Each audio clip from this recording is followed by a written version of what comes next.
Sir Ali अमीन गंडापुर की गिरफ्तारी पर क्या कहेंगे? सोशल मीडिया पर बहुत सारी चीजें वायरल हैं। उन्होंने तो बड़ी जुबान खोली और पता नहीं क्या-क्या बता दिया है। आदम आप गवाह बनने को कह रहा है भाई। कह रहा अच्छा है जी, आप गवाह बन जाओ और क्या। ये आप ब्रेकिंग न्यूज़ दे रहे हैं डॉक्टर साहब के वादा माफ हुआ इमरान तो खान मैं का तो वो मैं, बंदा। मैं तो आपको ब्रेकिंग न्यूज दे रहा हूँ कि भैया उसने ये भी यहाँ तक अप्रोच किया है। भाई ये जितने बड़े बड़े बाल वाले और ये लंबे हैं ना, आपने देखा नहीं था कि वो एक शराब की बोतल, वो शराब की बोतल जब उनकी गाड़ी से निकली थी तो जी, उनके रेस देखिए, निकालिए ना, वीडियो लगाइए ना। और पीछे कितने लोग थे, दो पुलिस वाले थे। तो ये जो जितने बड़ी बड़ी बातें करने वाले लोग हैं ना, खान साहब कितनी बड़ी बड़ी बातें करते हैं, किस तरह टोपी में छुप के, और इतने बड़े बड़े बुलेट और पता नहीं कौन कौन सा।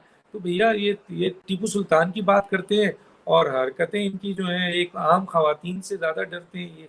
तो ये जो जितने बड़े बड़े लोग कहते हैं, अली अमीन गंडापुर को अभी पुलिस ने पकड़ा है, अभी तो उसने तशद्दुद भी नहीं की, बस तशद्दुद से मुराद है इन्वेस्टिगेशन ही नहीं शुरू किया है। लेकिन इसको पता है कि मेरे साथ क्या होना है। तो इसने कहा भाई मेहरबानी करें, जो मालूम करना है कर लें, मैं हर बात बताने को तैयार हूँ। तो इसको वादा माफ गवाही कहते हैं ना, तो वो तैयार है। अब देखना ये है कि वो जो जिन्होंने लिया है, वो इमरान खान साहब के हर जो नुमाइंदे हैं उनकी ट्रीटमेंट इनको देते हैं जैसे खान साहब कहते हैं कि इनके साथ ये हो गया, क्योंकि वो क्या हो गया ट्रीटमेंट। डॉक्टर साहब बताएं ना हाँ, क्या हो गया? हाँ, जो भी ट्रीटमेंट देना है देंगे। तो देखना ये है कि ट्रीटमेंट दिए बगैर बादाम आप बना देते हैं, मैं नहीं समझता। पहले इनको ट्रीटमेंट मिलेगी फिर बादाम आप गवाह बनेंगे। मतलब आप कह रहे हैं कि खान साहब जो कहा करते हैं कि मतलब जिनसी ज्यादती, तो क्या इतने बड़े बाल इतनी बड़े जिस्म के साथ पठान आगे से कौन करेगा उनके साथ? ही तो खान तो साहब हमें इल्जाम लगाते हैं सर। वो जो वहां बैठे हुए हैं ना, उनके पास इनसे बड़े बड़े जिन मौजूद है। वहां पाले जाते हैं भैया जिन। चले ठीक है जी, आप कह रहे हैं कि जी वो एक तो ऑलरेडी पहुंच चुका है ना रेफरेंस। जी। अब रेफरेंस जब पहुंच चुका है तो अगर हुकूमत ने भेज दिया तो कौन सा कमाल होगा। हम्म। ऑलरेडी चीफ जस्टिस के अगेंस्ट रेफरेंस जा चुका है, चीफ जस्टिस उस रेफरेंस के ऊपर अपने आप को अलग करके सीनियर मोस्ट को सुप्रीम जुडिशियल काउंसिल का इंचार्ज बना दें, ये प्रोसीजर है। लेकिन वो जब उस रेफरेंस को उठाकर डस्टबिन में फेंक दिया, तो फिर हुकूमत अगर इतनी मेहनत कर भी ले, रेफरेंस भेज भी दे, तो उसका असर भी वही होना है ना भाई। तो इतनी मेहनत करने की क्या जरूरत है। इतनी मेहनत करने की क्या जरूरत है डॉक्टर साहब? जिस खुल्लम तरह लड़ाई है, खुली लड़ाई है। जो इनिशिएटिव लेगा, जो पहल करेगा, वही सिकंदर। हाँ ठीक कह रहे हैं, मैं एग्री करता हूँ आपसे इस बात से तो। लेकिन डॉक्टर साहब अब जरा ये बताइए कि काजी साहब रहेंगे या बंदयाल साहब रहेंगे, कि लड़ाई शिद्दत है। और एक बात इसमें और ऐड करें, क्या आगे जाके ये एक जगह पे इकट्ठे हो सकते हैं कि चले यार अपने मामला हम अंदर हैंडल कर लेते हैं? इस दुनिया में सब कुछ हो सकता है भैया, ऐसी बात नहीं है। चीफ साहब ये चाहेंगे कि विद इन द आपके कोर्ट मामलात को रिजॉल्व किया जाए, पहुंचे, अप्रोच करें, जो भी कुछ करें, माफी मांगे, तय कर लें, और फिर ये मसला देखिए ज़्यादा फर्क नहीं है। हुकूमत ने वहाँ पर भी बहुत बड़ी गलती की थी कि जब उन्होंने दो जूनियर जजेस को अपॉइंट किए थे, वो दो जूनियर जजेस कहाँ खड़े हुए हैं। चार इनके साथ हैं, दो उधर हुए, छः हो गए, और एक आयशा जैसे सात हो गए। बाकी आपके पास दूसरी तरफ आठ है, कितने का फर्क है। तो एक आग को उन्होंने अगर तोड़ लिया तो वो तो एक्सरियत में चले जाएंगे। ठीक है ना। तो कोशिश तो उनकी ये वाली होगी, क्योंकि वो भी फंसे हुए हैं। अब वो फंसे हुए तो आदमी जो जाके घुटने पे पाँव रख के मसला है। अब देखना ये है कि विच इन द वो जो ब्रदर जजेस हैं वो किस हद तक इस सिलसिले के लिए आगे जाते हैं और इन चीज़ों को रिजॉल्व करते हैं। कोशिश तो वो ज़रूर करेंगे, इसमें कोई शक नहीं है। बिल्कुल ठीक। अच्छा सर, सुना है आज और कल चीफ जस्टिस ने तमाम जगह यही सवाल है ना, अलग-अलग मुलाकातें की है और मामला ठंडा करने की कोशिश की है। इन जजेस से भी मिले हैं जिनसे वो बात करने तक गवारा नहीं करते। सर ये बात करना गवारा ना करना, क्योंकि वो तो कोलीग है ना, सुबह शाम वहां बैठ के सियासतदानों को यही कहते हैं जाएं मामलात सुलझाएं, बैठें, जमहूरियत, डेमोक्रेसी। लेकिन चीफ जस्टिस साहब बैठते क्यों नहीं उन जजों के साथ सर? नहीं, तो चीफ जस्टिस साहब अब बैठेंगे और बैठ रहे हैं। अब तो कोशिश भी कर रहे हैं, अब तो ताल्लुकात भी बहाल करने की कोशिश कर रहे हैं।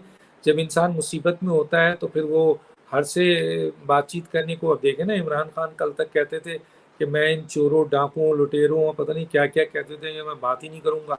लेकिन आज वो बेचारे इस पोजीशन पे हैं कि कर लो भाई, बात कर लो, प्लीज मेहरबानी होगी, बात कर लो।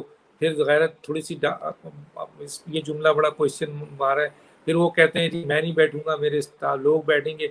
लेकिन जब इंसान फंसता है ना, तो फिर इंसान जो है ना पीछे हटता है। तो मैं समझता हूँ ये बेंच बुरी तरह फंस चुकी है, क्योंकि सामने पार्लियामेंट खड़ी हो गई है। सही खड़ी हुई है, गलत खड़ी हुई है, एक अलग बहस है। हुकूमत खड़ी हो गई है, उन्होंने भी वो कहते हैं ना शेर की खाल में से शेर के कुछ हिस्से आखिर उन्होंने चस्का ही लिया है। बहुत उनको गीदड़ और पता नहीं क्या कुछ बोला जा रहा है हर तरफ से। तो आखिर गैरत आ गई है, तो वो भी खड़े हो गए।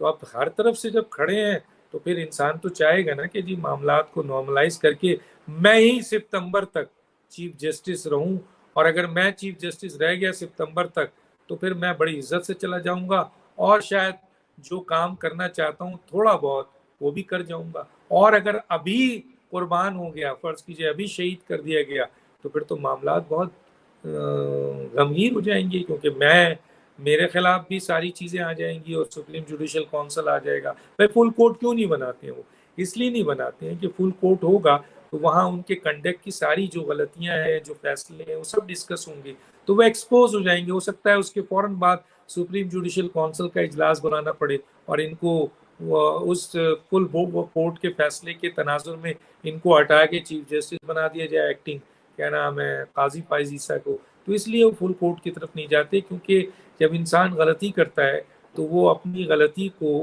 आपके उसके ऊपर बचने के बजाय वो अपने हाथ से अपने आप को कुर्बान कर दे, कैसे मुमकिन है? बिल्कुल ठीक है। मतलब आपको इस्तीफा नजर नहीं आ रहा कहीं पर चीफ जस्टिस साहब का? नहीं, इस्तीफा देखें, इस्तीफा की सूरत हाल नहीं बनती है तो लड़ाई अभी तो वो वजीर आजम को अगर फारिग करेंगे तो अभी तो प्रॉब्लम वहां चली जाएगी और उनके पास है। ये लड़ाई जो है वो उसी वक्त वो आखिरी स्टेज पे पहुंचेगी, क्योंकि ब्रदर जजेस तो ये नहीं करेंगे ना कि वो 1998 का 161 पीसी पैनल कोर्ट का फैसला जो 10 जजेस का था उसके ऊपर चीफ जस्टिस सीनियर मोस्ट जजेस बैठकर सारे वो जो है इनको फारिग कर दें। ये मुमकिन नहीं आता है। मेरा ख्याल है काजी फाइज ईसा या दूसरे जजेस शायद इस तरफ ना जाए। लेकिन अगर हुकूमत ने 1970 का सदारती ऑर्डर इस्तेमाल नहीं किया तो फिर उनके पास और फिर दूसरा कोई चारा नहीं रहेगा। बिल्कुल ठीक है। एक और खबर है सर, हुकूमत मुल्क भर में इलेक्शन एक साथ कराने और इलेक्शन की तारीख देने का इख्तियार इलेक्शन कमीशन देने को कानून बनाने का भी गौर कर रही है। क्या ये ऐसा होना देखिए, चाहिए? अभी भी देखिए मसला कहने का ये है कि जजमेंट आने के बाद आप उस जजमेंट पे जाएंगे, वो स्ट्राइक डाउन कर देंगे बनाने कानून। हम्म। तो वो स्ट्राइक डाउन कर देंगे। ये भी जो ये वाला कानून आपने बनाया 184(3) का, वो तो सदर ने फेंक दिया। अगर सदर इधर फेंक देते तो इन्होंने स्ट्राइक डाउन करना है, क्योंकि यहाँ तो जिंदगी और मौत खुली जंग है ना। तो खुली जंग में जब मैं अनकॉन्स्टिट्यूशनल काम कर रहा हूँ, 10 कर चुका हूँ। भाई एक आदमी को कत्ल करने की सजा फांसी है, 10 को कत्ल करने की तो फांसी है। तो मैं फिर 10 करूं, बचाऊं अपने आप को। 10 कर लूंगा तो फिर शायद मैं बच सकता हूं। लेकिन ऐसा तो नहीं है ना कि एक कत्ल करके मैं गर्दन पेश कर दूं। तो वहां तो खुली लड़ाई है। वो तो किसी सूरत में, हाँ, अगर विद इन द बाउंड्री अगर कुछ एग्रीमेंट उनके दरमियान जो ब्रदर जजेस हैं वो मसले हल कर लेते हैं, वो एक अलग है। वरना तो ये खुली लड़ाई है। उस लड़ाई में वो जहां तक जा सकते हैं अपने आप को बचाने की कोशिश करेंगे। आप बनाए कानून, वो स्ट्राइक डाउन करेंगे।